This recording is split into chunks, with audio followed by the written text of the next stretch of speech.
I recently retired from the California Highway Patrol after 23 years of service.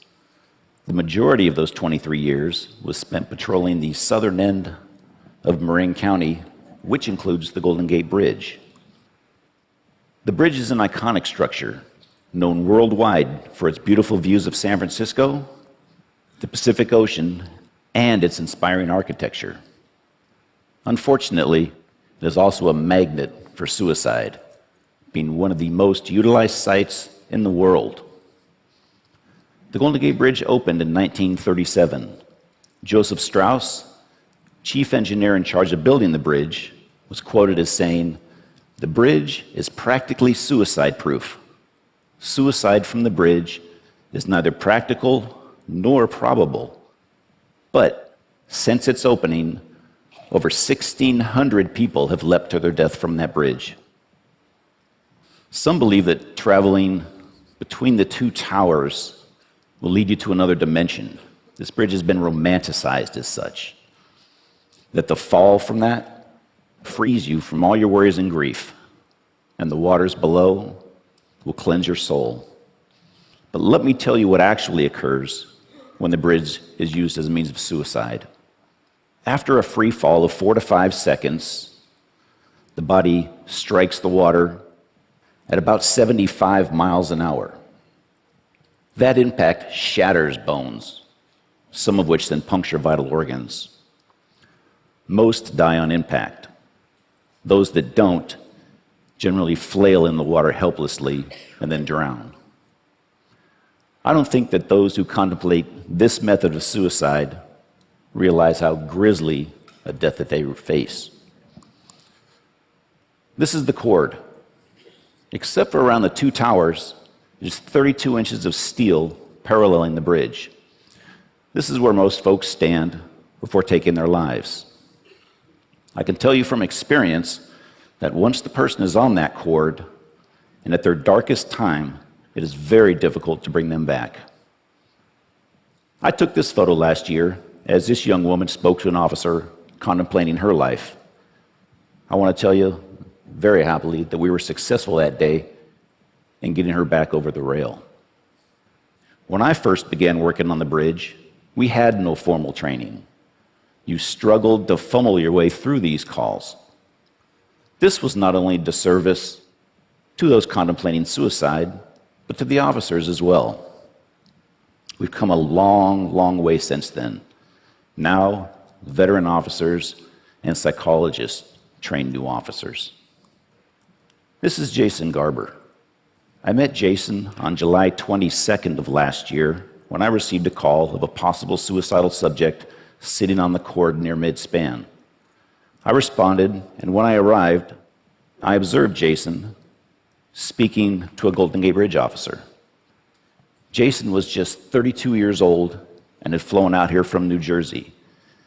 As a matter of fact, he had flown out here on 2 other occasions from New Jersey to attempt suicide on this bridge.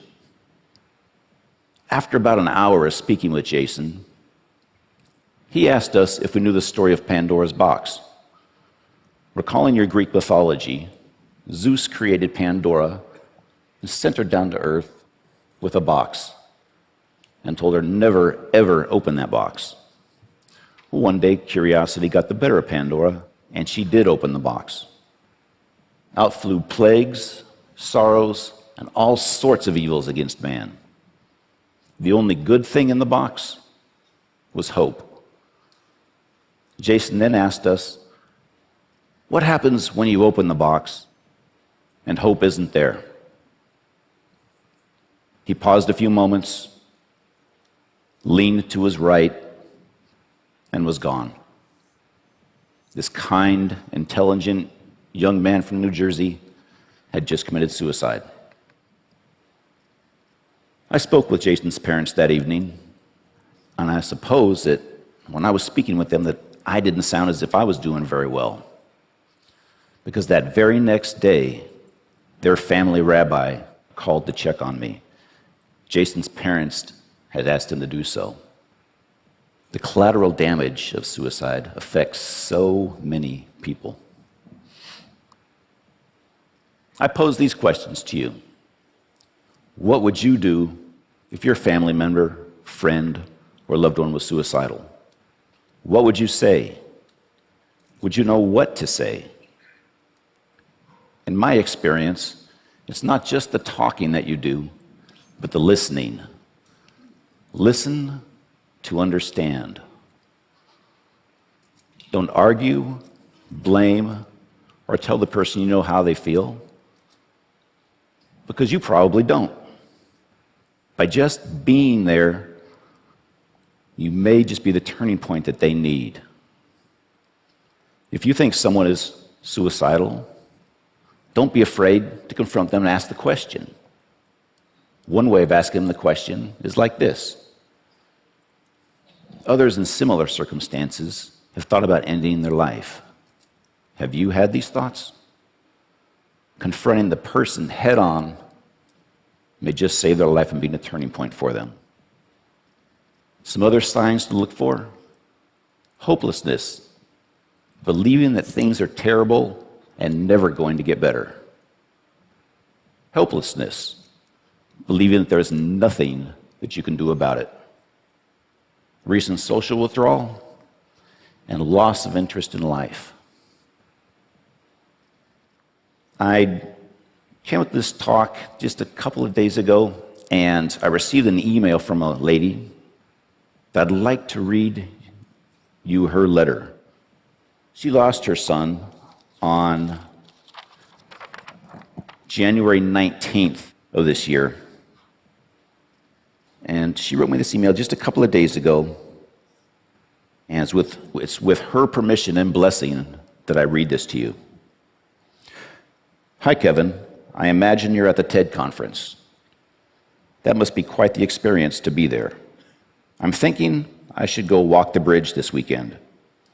Just wanted to drop you a note. Hope you get the word out to many people, and they go home talking about it to their friends who tell their friends, etc. I'm still pretty numb, but noticing more moments of really realizing Mike isn't coming home. Mike was driving from Petaluma to San Francisco to watch the 49er game with his father on January 19th.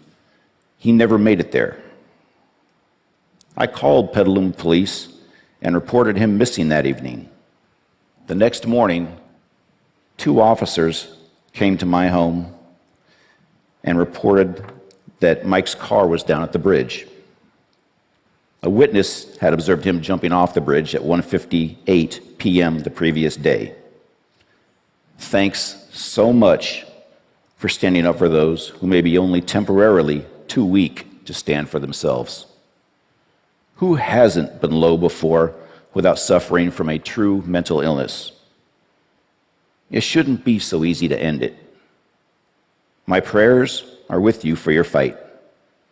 The GGB, Golden Gate Bridge, is supposed to be a passage across our beautiful bay, not a graveyard. Good luck this week, Vicky. I can't imagine the courage it takes for her to go down to that bridge and walk the path that her son took that day. And also the courage just to carry on. I'd like to introduce you to a man I refer to as hope and courage. On March 11th of 2005, I responded to a radio call of a possible suicidal subject on the bridge sidewalk near the North Tower.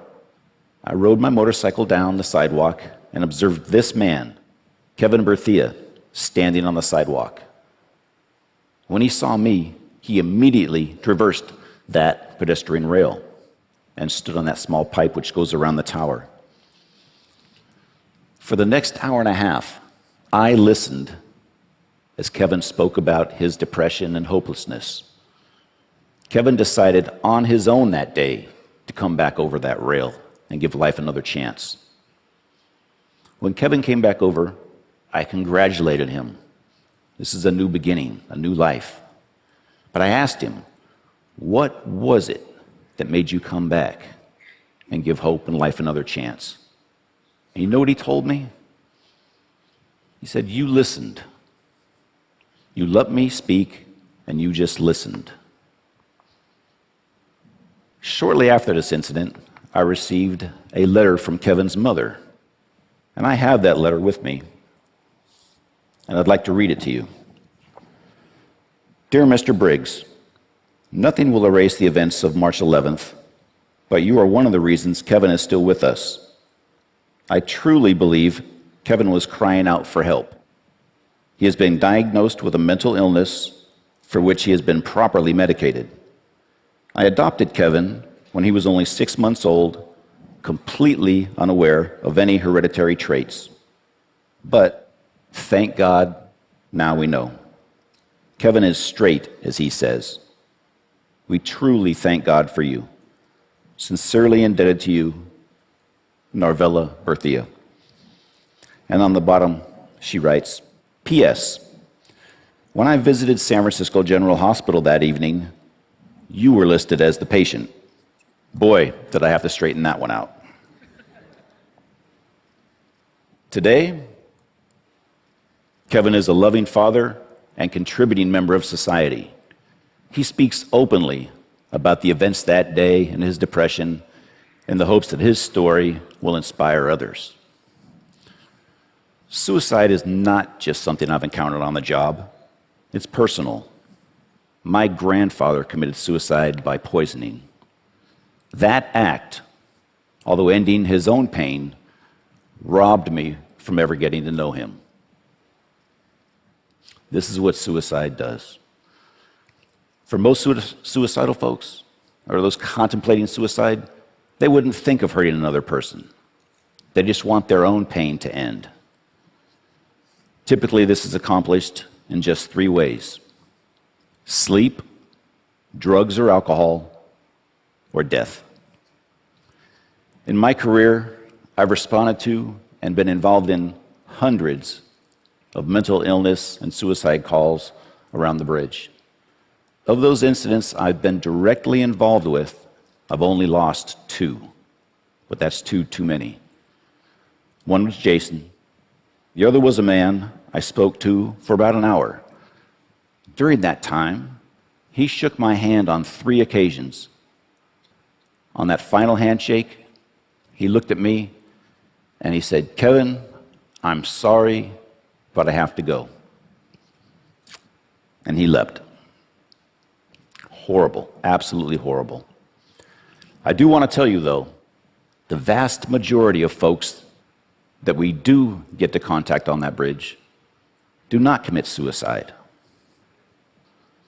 Additionally, that very few who have jumped off the bridge and lived and can talk about it, that 1% to 2%, most of those folks have said that the second that they let go of that rail, they knew that they had made a mistake and they wanted to live. I tell people the bridge not only connects Marin to San Francisco, but people together also.